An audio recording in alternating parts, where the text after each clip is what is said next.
are in the world, I'm sending you mountains and sunshine, and I think there's a little baby Jesus somewhere around here, a little nativity. I'm loving you so much, and I wanted to talk to you today about the power of your questions.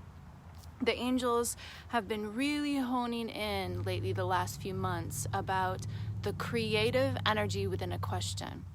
And this came to me as a telepath a few years ago when I noticed that when people ask me questions telepathically, I register the most energy, right? So if somebody just says, like, I love you telepathically, I get it, but it doesn't cause necessarily immediate response. However, if somebody telepathically says, where's the butter? I find myself answering out loud, it's in the fridge on the door. Does that make sense? So it started to occur to me years ago as a telepath that the energy of questions is so much more powerful than a statement. Why? Because we're creating new neural pathways when we ask. Yeah? So what I'm wanting you to ask yourself right now in order to stand in the energy of awareness is, what questions are you perpetuating in your life that are not serving you? I'm personally going through a period of crisis in my life right now that I'm navigating like a fucking goddess, loving, grounded warrior super soul, I have to say, with the support of dear friends and family and my guides and the angels and all of you. But that being said, I found myself in the past couple of days catching myself perpetuating the question, where did I go wrong? And also, why couldn't I have had what I was wanting in the way that I wanted it? What was stopping me from having that? And there's a healthy time to ask those questions, and there's a healthy time not to. To ask those questions once to receive the answer and to move forward is one thing, but to continue to perpetuate these questions of where did I go wrong and why can't I have what I'm wanting is to create your future. Why? Because the mind doesn't know the difference between past, present, and future. So when I ask the question, where did I go wrong? I'm actually asking the question, what am I doing wrong now? And what will I do wrong in the future? And when I ask the question, the way the universe works is that it answers.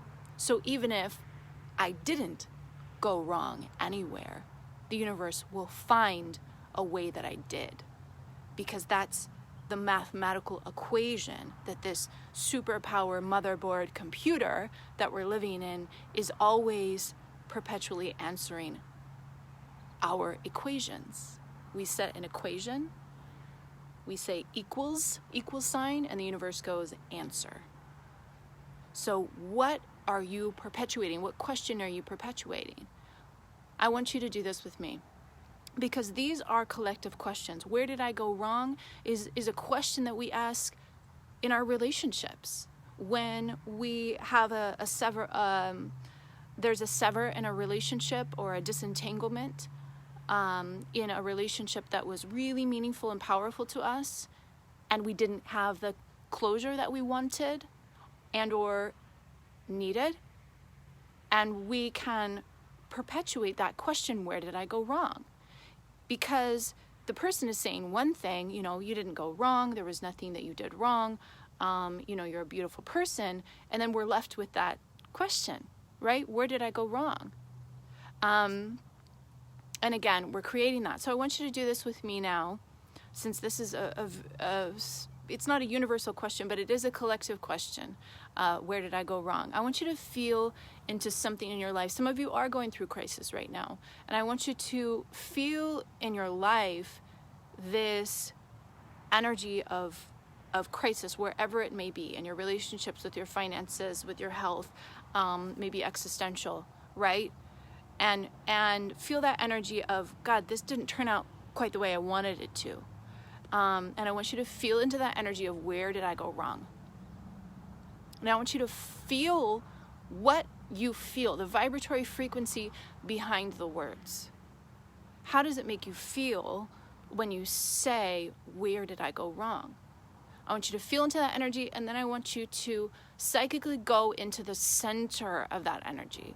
Pretend it's like a circle. Pretend the energy is a circle, and you're wanting to find the most concentrated place where that energy exists. It might be over here, it might be over here, it might be behind your eyes, it might feel like it's below your sacrum, it might feel like it's in your energetic field.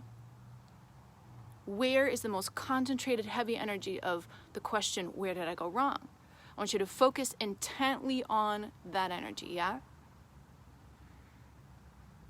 I want you to focus so intently on that energy that you can create a carbon copy with your mind of it. And I want you to go ahead and do that. I want you to create right next to it a carbon copy of that energy. Now what we're doing is we're neutralizing the energy by creating a carbon copy of it.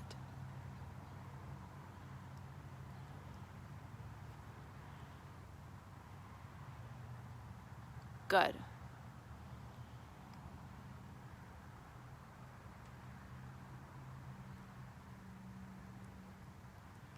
Good.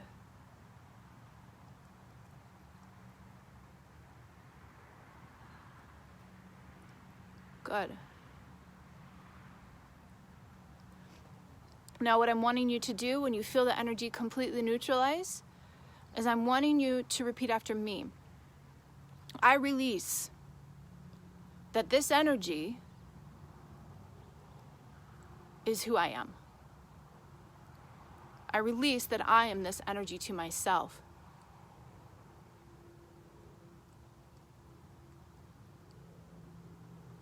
I release my attachment to this energy. I release my attachment to the question, where did I go wrong?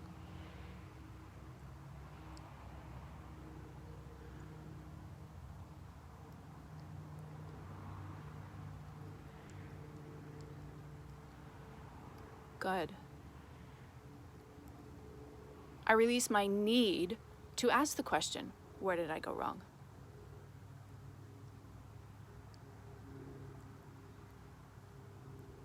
I release that I'm in a cycle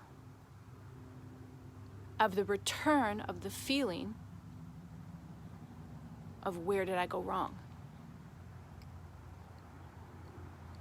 I release that I am someone, so you're identifying. I release that I am someone that's in a cycle